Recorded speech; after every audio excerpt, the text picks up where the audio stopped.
బ్రహ్మదేవాయ నమః. నీవు నిస్సందేహంగా మహాబలశాలివే. నా సోదరుణ్ణి వధించిన ఆ విష్ణువింకా జీవించే ఉన్నాడు. విష్ణువుతో పోరాడాలంటే నువ్వు బ్రహ్మదేవాయ నమః. కళ్ళు తెరు.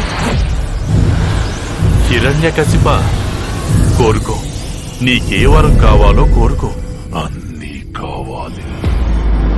ఓ బ్రహ్మదేవా, నాకు వరం ఇవ్వండి. ఈ సృష్టిలో మీచే సృష్టించబడిన ఏ జీవి వల్ల నాకు మరణం సంభవించకూడదు.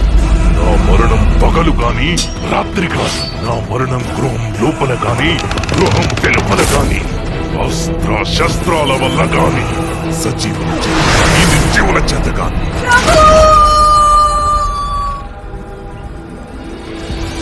సమస్తం అంధకారబంధురమైనప్పుడు అక్కడ మళ్లీ కాంతిపుంజం జనిస్తుంది. ప్రహ్లాద, మా మన నోటి వెంట కేవలం హరినామం మాత్రమే రావాలి. నిండు మనసున ఆయన శరణాగతిని కోరాలి. ఆ నామం మాత్రమే అందరికీ ముక్తినిస్తుంది. ఆ విష్ణుని విడనాడు.